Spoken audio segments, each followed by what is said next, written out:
My neck is absolutely killing me right now. It's not even a joke. If you want to buy this, link in the description.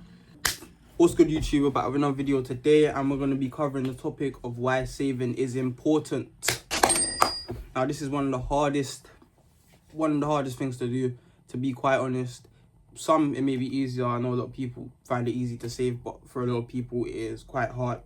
For me personally, I'm someone who's speaking from experience, someone who's made so much money over a course of year and not saved not one penny, or had savings, took out of it how many times, and get into that repeating cycle. And it's not a healthy cycle to have. I think discipline, it helps with a lot of, not discipline, saving, it helps with a lot of things, not just the aspect of actually saving money, but that is obviously 90% of it.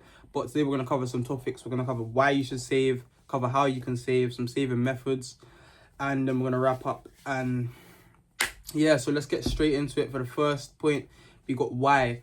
Discipline, financial security, it changes your mindset on money and shows that you can do it.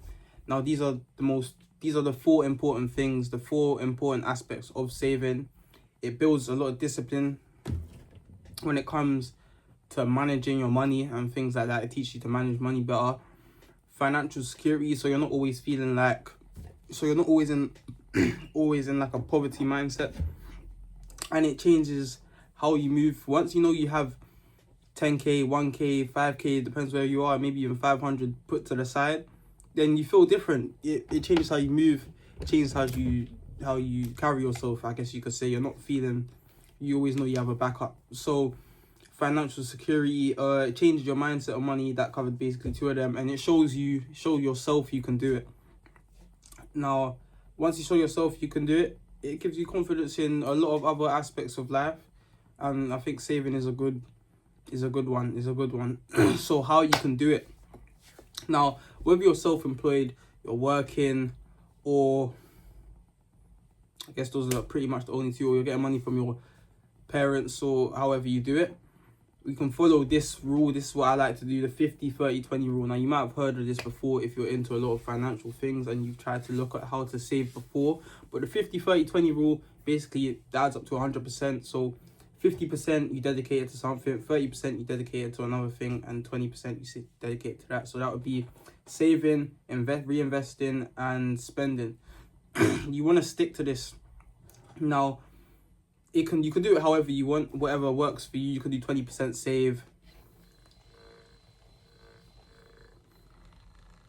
You could do 20% save. You could do 30% spend, 50% reinvest, or the other way around, vice versa. However you want to do it. But a good way to do this, I've done this a lot of times over the years, but I've not stuck to it. This is how you do it. My mind, this might not be the same for everyone, but my mind, it always likes to think of ways to innovate, and it doesn't like to stick on one path because it gets a bit boring. And I feel like, oh, maybe I can get to this place faster by doing this, or save maybe a bit more this week, or not pay myself. And that's where you go wrong, because when you don't pay yourself, then you're going to end up taking money out of your savings or along those lines, and that's a habit that you do not want to build. When you start taking small increments out of your savings, when it gets to larger amounts, or you care less about taking your whole savings and putting it towards something.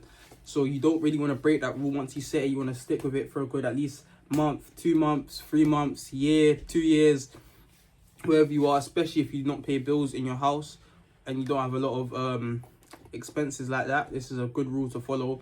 Also, you can, if you're working or something, if you're not reinvesting as much, if you're not into that part yet, you can also do 30% for expenses, or you can manage it how you want. But that's a good one, the 50-30-20 rule. If you pay taxes, you can even switch it up. But 100%, you break it down into increments and you dedicate those and you stick with those. You got to stay disciplined and stick with those no matter what.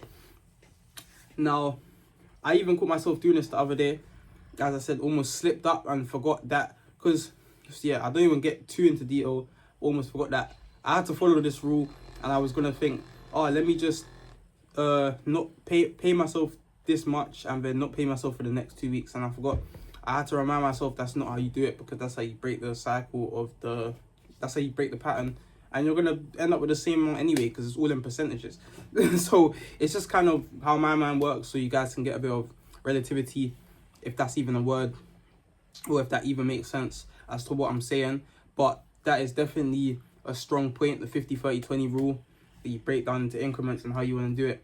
So if you own a business like I do, I've learned to start paying myself weekly. Now, when I was paying myself on every sale, or when I was just getting money and then doing whatever with it, it depletes your discipline. It doesn't give you as much management. I always used to be not jealous, but I'd say people who get paid weekly, they're at a job, it's way easier for them to do it because they have to wait till their paycheck comes through. They have to wait and then they can do all their stuff, and they're getting all the money that they've worked for in one large thing, and they get to pay themselves more. So instead of just getting every sale, let's say you make £50 or £20, you split it just like that.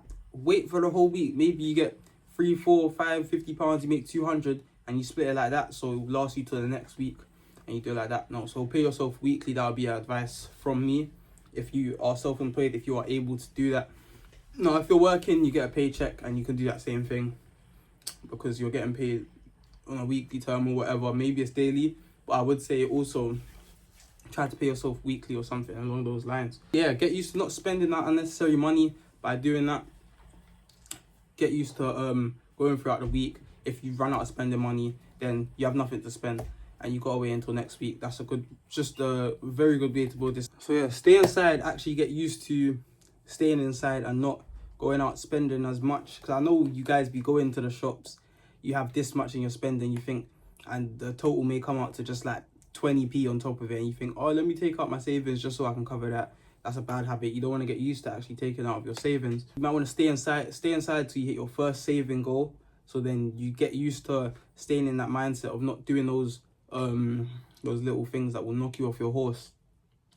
So we've covered most of that. So next we've got some saving methods. So we're going to cover where you can save, what benefits it has, and pretty much that's it.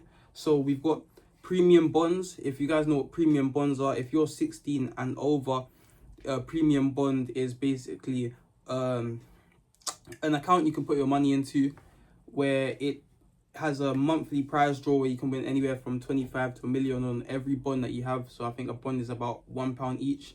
It's a minimum £25 to deposit. So once you deposit your first £25, then you have about 25 bonds, I believe how it works.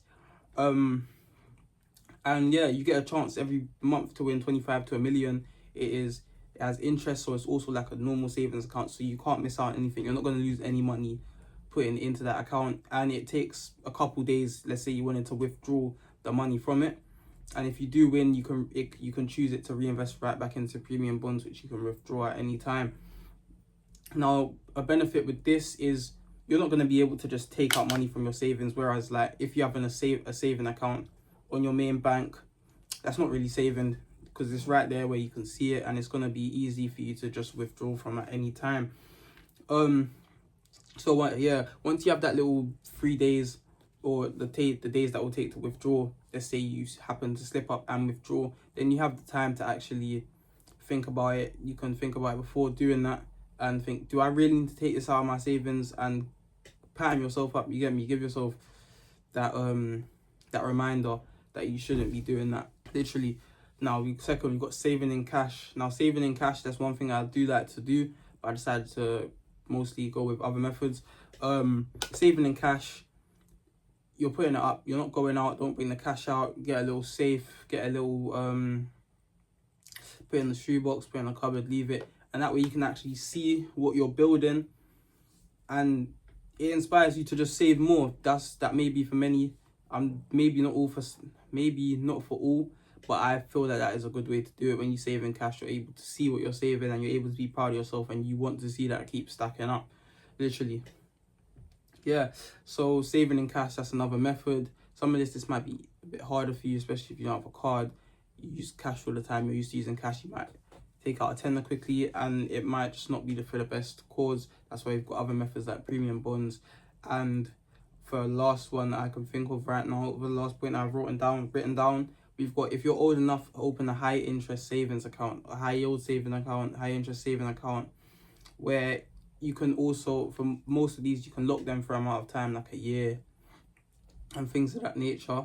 So if you're old enough, you have to be 18 plus. I can't currently open this, but when I turn 18, I will be opening one. High interest savings account. It will pay you high interest, so the money just compounds every, I think, month. It will give you a percentage of your money.